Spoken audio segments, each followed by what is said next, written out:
8장 매일 죽음으로써 곱게 빠지는 알곡. 하나님으로부터 오는 행위는 인간의 힘으로 이루어지는 어떤 행위보다도 희귀하고 값지다.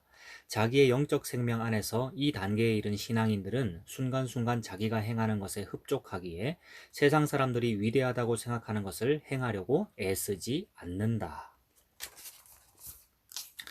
미래 알곡은 우리의 영적 생명에 관해서 무엇인가를 계시해 주는 것이 있다. 먼저 쭉정이는 알곡과 분리된다. 이것은 당신의 회심과 죄로부터의 분리에 관한 비유라고 할 수 있다. 알곡이 분리된 후 그 알곡은 시련과 십자가를 통해서 부서지고 곱게 빠져야 한다. 고운 밀가루가 될 때까지. 그러나 그 과정은 끝이 없다. 밀가루가 되는 과정 속에서 무엇인가 이물질들은 다 제거되어야만 한다. 밀가루는 주물러서 반죽되어야 한다. 밀가루가 주물러질 때는 검게 보인다. 하지만 그것은 반죽되기까지 거치지 않으면 안 될 본질적인 과정이다.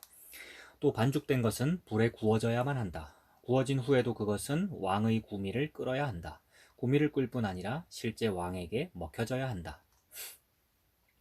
이것이 당신의 영적 여행의 아주 이색적인 면을 보여주는 예화이다. 이것은 하나님과의 연합과 인격의 변화 사이의 차이점을 보여준다. 변화되기 위해서 당신은 당신 자신이 지닌 모든 소유물을 잃어버려야만 한다.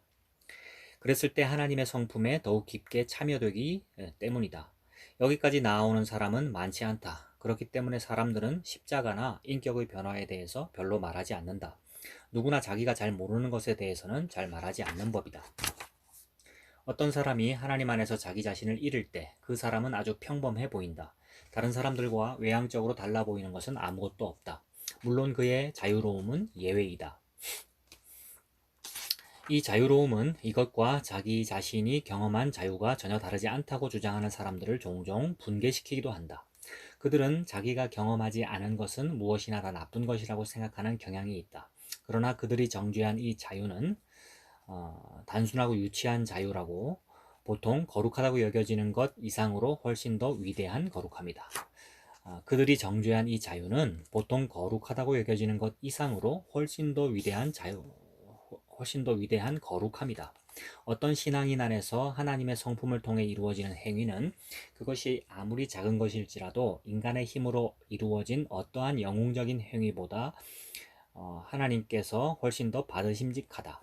하나님으로부터 오는 행위는 인간의 힘으로 이루어지는 어떠한 행위보다 희귀하고 값지다. 자기의 영적 생명 안에서 이 단계에 이른 신앙인들은 순간순간 자기가 행하는 것에 흡족하기에 세상 사람들이 위대하다고 생각하는 것을 행하려고 애쓰지 않는다.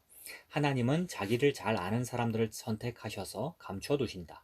그들을 평범한 생활 속에 감춰두시지만 그들이야말로 하나님의 기뻐하시는 자들이고 그분 홀로 아신 바 된 사람들이다. 하나님은 이러한 개개인들을 통해서 나타나시는데 그들은 주님이 자기 안에 계시다는 것을 알기 때문이다. 이 보석은 필요하기 전까지는 계시되지 않는다. 그럼에도 불구하고 하나님은 그러한 사람을 통해서 일하시기 때문에 이따금 다른 사람들의 눈에 뜨일 수가 있다. 그러므로 이 사람들 모두가 다 감춰져 있는 것은 아니다.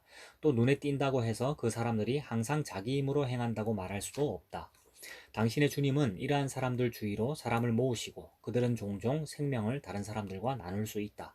그들은 당연히 사람들을 예수 그리스도께로 설복시킨다. 그러나 외모가 천사처럼 보인다고 해도 이 상태와 거리가 먼 사람들이 있다.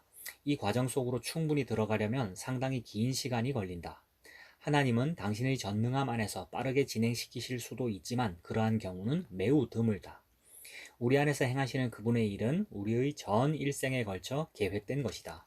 그분께 완전히 굴복한 사람인가 아닌가라는 평가는 하나님께 얼마나 쓰임을 받았느냐에 따라 평가할 수 있는 것은 아니다. 그리스도가 신앙인 안에 더욱 깊게 뿌리가 박히면 박힐수록 그는 자기의 하나님과의 관계에 대해서 덜 자의적이다. 계속 성장하라. 당신의 영이 더욱 넓어지고 더욱 깊어지게 하라. 하나님은 당신의 영을 날마다 더 넓히실 수 있다. 당신은 폭포수처럼 그분 안에서 점점 더 팽창할 수 있다. 당신 자신을 더욱 바다로 흘러가게 하라. 어떻게 하나님 안에 거하는지, 어떻게 하나님이 당신 안에 거하시는지 당신은 결코 완전히는 규명하지 못할 것이다. 하나님 안에서 자기 자신을 잃어가는 과정은 사람마다 다른 속도로 진행된다. 하지만 각각의 모든 사람들은 완전히 충족될 수 있다. 물론 사람에 따라 용량이 더 큰 사람이 있고 작은 사람이 있다. 한 컵의 물과 주전자의 물은 모두 꽉 찼지만 그 용량은 다르다. 사람들은 모두 저마다 하나님의 충만함을 받을 자기의 용량이 있다. 그러나 놀라운 것은 하나님은 매일매일 이 용량을 더 크게 늘리실 수 있다는 사실이다. 당신이 내적인 은혜로 살면 살수록 아무런 노력을 기울이지 않았음에도 불구하고 당신의 영은 성장한다. 그분의 성품이 더욱 충만하게 당신 안에 거하게 하라. 그분이 당신을 넓히시는 만큼 그분은 당신을 채우신다. 이것은 공기와 마찬가지인데 조그만 방의 공기보다 좀 더 큰 방의 공기가 더욱 많은 것과 같다. 방을 넓혀라. 거기에는 공기가 더욱 많다. 이와 마찬가지로 당신의 영은 점점 더 확장되고 불어난다. 아무런 변화를 느끼지 못한다 하더라도. 그런데 어떻게 이런 일이 가능할까? 매일 죽는 법을 배움으로써만 가능하다. 그러나 어려움은 우리의 옛자아가 죽음을 거부한다는 사실에 있다. 우리는 어떻게 죽으면서 동시에 성장할 수 있는가? 우리는 어떻게 죽으면서 동시에 생명할 수 있는가?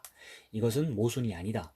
당신의 독특한 개성인 당신의 혼은 작고 한정되어 있다. 하나님은 당신이 그분의 선물을 받을 수 있게끔 하기 위해서 당신을 정결케 하고 변화시켜야 할 필요가 있으시다. 당신의 영은 영원하고 끊임없이 확장된다. 당신은 전례 없이 확대적인 방식으로 하나님을 체험할 수 있다. 당신의 혼의 욕망은 그것이 아무리 선한 것일지라도 이러한 확장의 길목을 가로막고 서 있다. 이 길목을 가로막고 있는 것은 죽어야만 할 것들일 뿐 당신의 독특한 개성은 아니다. 이 길목을 가로막고 있는 것은 죽어야만 하는 것들일 뿐 당신의 독특한 개성은 아니다. 당신은 당신의 옛 본성을 죽게끔 해야 한다. 그래야만 하나님 안에서 더욱 깊이 당신 자신을 잃을 수 있기 때문이다. 그분 안에서 성장할 수 있는 능력에는 한계가 없다.